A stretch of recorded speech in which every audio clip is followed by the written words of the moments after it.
Salut les Phoenix, début février 2022, le livret A est passé à 1% d'intérêt par an et là c'est quand même un petit peu la folie, on est sur l'autoroute de la richesse ou plus ou moins.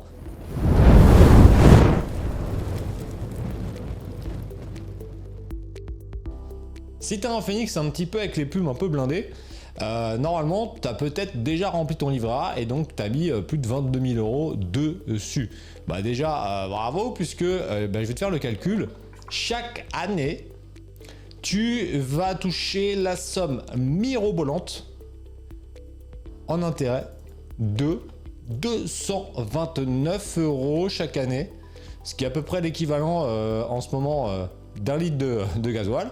Donc, bah bravo, Mazette, franchement ça fait plaisir.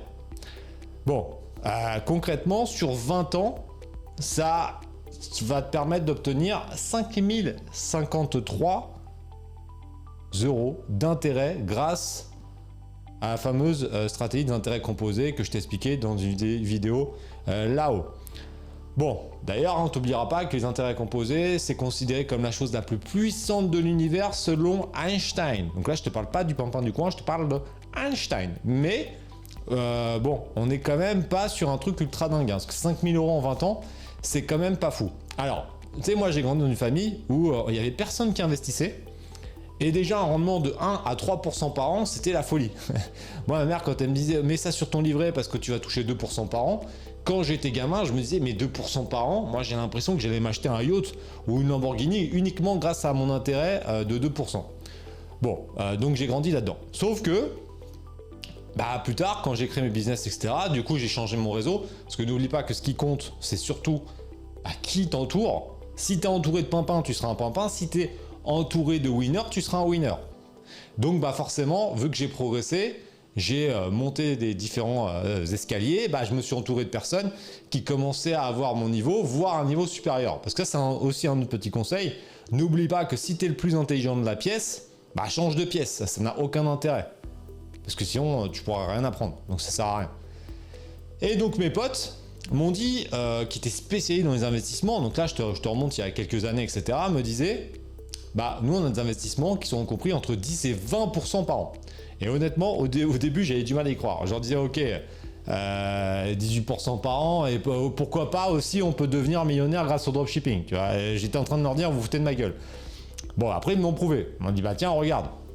Ah merde. Et du coup, ils m'ont montré des graphiques. J'ai regardé sur les évolutions, ils m'ont montré leurs trucs. J'ai fait merde.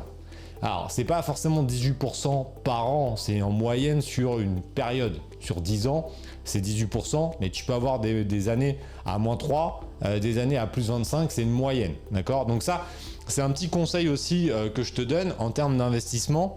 C'est pas linéaire, c'est comme dans un business sur Internet. Si tu veux un truc linéaire, deviens fonctionnaire. Au moins, tu auras ta grille de rémunération. Tu sauras que dans 55 ans, enfin, ou à 55 ans, bon, tu seras ça. Quoi que les retraites maintenant avec les fonctionnaires, de toute façon, fonctionnaire maintenant, c'est devenu beaucoup moins intéressant qu'avant. Enfin, pour ceux qui veulent être fonctionnaires en tout cas. Mais tu as ta grille. Toi, tu as ta grille de fonctionnaire. Tu sais que tu vas monter tel grade, etc. Bon, bah, si tu n'aimes pas le risque et si tu veux des trucs ultra sécures, deviens fonctionnaire. Tout le reste dans la vie, même quand tu es salarié, tu n'es jamais sûr de rien. Quand tu es entrepreneur, investisseur, c'est pareil. Quand tu investis tout ce que je vais t'expliquer, là on va parler de rendement à 15 ou 20% par an. Et évidemment, c'est sur une moyenne sur plusieurs années. C'est pas 20% chaque année comme un contrat. Il y a des années où ça peut être négatif et des années ça peut être plus 25. Donc ça dépend. Donc ça, c'est vraiment un petit truc que je voulais te parler. Et donc du coup, bah moi j'ai suivi leur stratégie, j'ai mis en place et effectivement, bah c'est vrai que ça marche. Tu vois, je te montre une capture d'écran l'année dernière, bah tiens, sur une des stratégies. D'ailleurs, je l'explique pour mes membres dans le programme Octopus ou dans le programme MBR. 11,5%. Donc, c'est quand même pas mal. C'est quand même pas mal parce que ça fait quand même 12 fois, quasiment 12 fois le livret A. Alors, effectivement, comme je te l'ai dit, c'est sur une année. Et moi, je suis ultra transparent. Je suis pas là pour te dire, ouais, on a fait ces 12% par an à chaque année. c'est une moyenne sur cette stratégie-là. On est à 18% sur des décennies. Donc quand tu prends sur 10 ans, glisser en moyenne, on est entre 15 et 20%. Là, on était à 12 l'année dernière. Peut-être cette année, on sera à 6.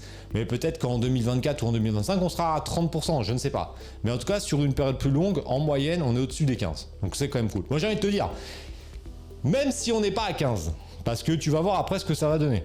Même si on est déjà à 12, bah, tu vas voir qu'il y a une sacrée différence par rapport à 1%.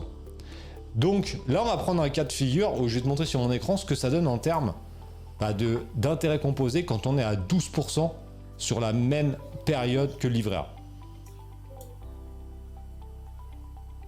Donc là, tu vois que le résultat, il n'est pas tout à fait pareil. Avec le livret A à 1%, on était à 5 000 € en 20 ans.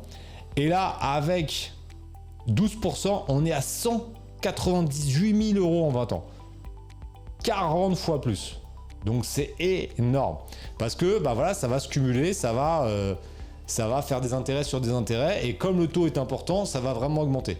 C'est ce que je t'expliquais dans la vidéo sur la méthode de Warren Buffett. Et c'est ça qui est vachement important. Donc évidemment, cette stratégie, elle est différente. C'est pas des stratégies qu'on t'apprend à l'école. C'est pas des stratégies que ton banquier va t'expliquer.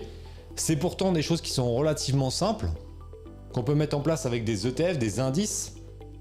Et pour moi, c'est pour ça qu'on fait ça, et je suis pas le seul, hein, j'ai aussi beaucoup de confrères qui font ça sur YouTube, c'est que c'est quand même abusé de voir des personnes en train de galérer à payer leur plein d'essence, alors qu'il existe des moyens d'investissement à plus de 10% par an, avec un risque qui est pas si élevé que ça, puisque de toute façon la bourse, sur le long terme, et tiens, je te mets un graphique là, regarde-moi ça. Pendant toutes les guerres, pendant toutes les galères, la bourse peut connaître des baisses, mais finit toujours par remonter. Et sur le long terme, ça reste un investissement haussier et rentable. Mais les gens ont peur parce que on va écouter principalement ce qu'on dit sur BFM TV ou sur TF1. Et effectivement, sur BFM ou TF1, on leur explique pas trop ça. On va leur dire, oh, le livret A, il est à 1%, c'est génial, mettez tout votre argent dessus. Et c'est comme ça. Donc, renseigne-toi, regarde un petit peu ce qui se passe, sois curieux, parce que c'est ça qui va faire la différence entre quelqu'un qui va rester avec son livret A et quelqu'un qui va aller faire des investissements en bourse, des investissements immobiliers et qui va se créer un véritable patrimoine pour sécuriser son avenir et celui de ses proches. Maintenant, tu sais quoi faire, tu fais éclater les likes sur la vidéo, on va tout faire péter, mets-moi en commentaire si tu as déjà investi en bourse, en immobilier, ou si tu préfères rester sur ton livret A, tu mets Team Livret A ou Team Bourse, Team Imo, hashtag Team Imo, tu mets un des trois et on se retrouve prochainement sur la chaîne YouTube. Bye.